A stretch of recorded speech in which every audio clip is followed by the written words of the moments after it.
What's going on, everybody? Today I'm going to be talking about how much I made on my rental property. Here we go. So I bought the property for about $160,000 and the settlement cost for that was around about that 5%. So around about another $8,000 has gone into the deal. Say, let's call it not 68K, but 170,000. So for this purchase, I put down $40,000 and I borrowed the rest of the money at around about 3% per annum. And then what I did was, after the purchase, I actually spent around $10,000 to do up the place. I did the kitchen, I did the new flooring, and then I painted the walls to actually get the place looking nice and spiffy. Here are some images on the screen. Check it out. So with this renovation done, I actually started renting the property out for about $300 a week. Before the renovation itself that I would have done, I would have been able to lease this place out for about, what, $270 odd a week. But I did this upgrade so that we can actually acquire a higher bang for our buck. So if you do the math, the entire income is around about $15,000 per annum. So $300 a week for 52 weeks in a year.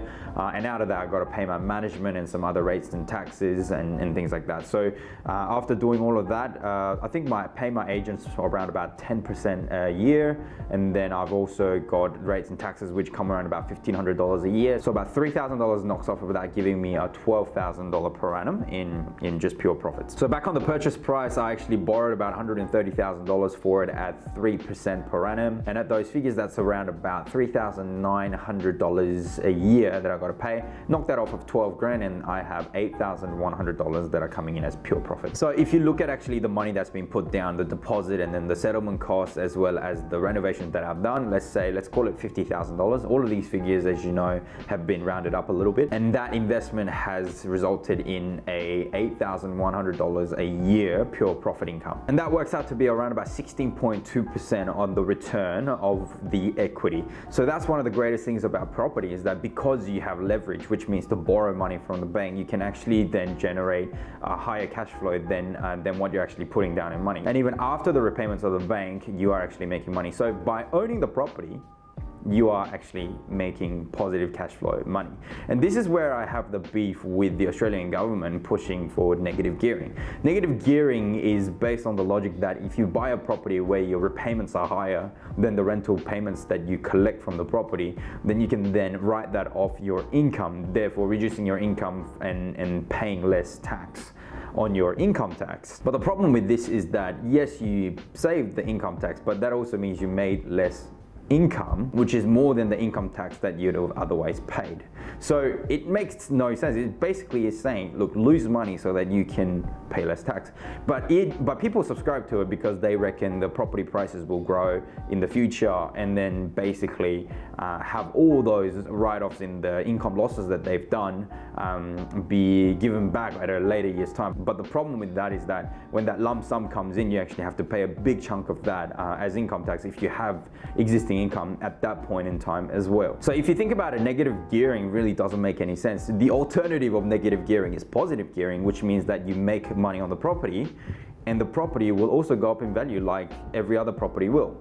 The best thing about that arrangement is that obviously you're going to have a positive cash flow which is based on a yield, right? Which is not something that you would speculate like, oh, this area will go up, or this population will grow in this area, or this infrastructure will come in. Instead of thinking in that direction, which is what I call the buy and pray methods, because you buy something and you just pray that it will go up, you actually have a commitment, a legally binding piece of paper that says they will pay you an X amount of money in cash, in dollars, to actually land in your bank account every year. And that's what I love about the positive gearing model, and that's how I treat residential investments. But the thing that you got to look out for is that you got to look out for not just properties that are sold cheap and has a higher rental that you can potentially make, but you got to look at whether or not the property itself can hold value.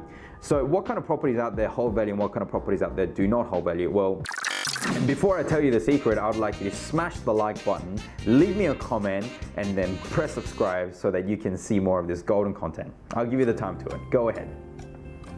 I'm still waiting. Go ahead. Still waiting.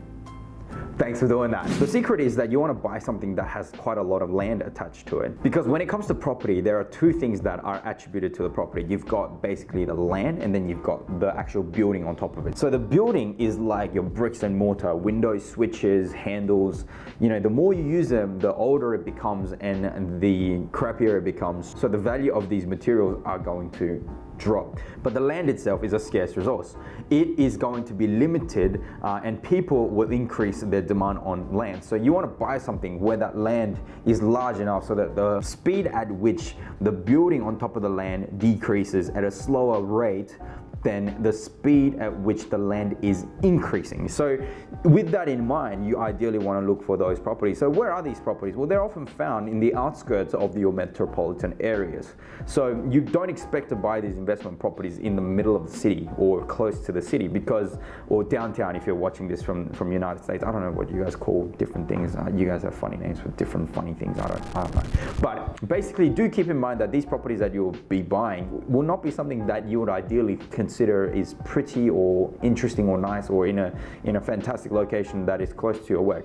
Get all of that emotional attachment out of it and find something based on numbers, and these are the returns that you're going to get. Now, another really helpful thing for you to look at when you're searching for these properties that would yield high and that will lock in its value because of the bigger land size is that you got to look at its rental demand. So if you're in Australia, realestate.com.au, or if you're in the United States, I'm guessing there will be something that you'll be looking at on Zillow. If you actually look at the rental demand in the area, one of the ways to look at it is to check up on how many visits there are on average on a rental listing in the area. Check it out for 3 or 4 bedrooms, and what you want to do is compare that with the nearby suburbs or even a completely different suburb that you already know of, and then that way you can gauge up how much rental demand is there. One of the troubles I'm having right now is that I've actually got a tenant in this particular property that's paying $300 a week, but the problem is the rental demand in that area has increased significantly.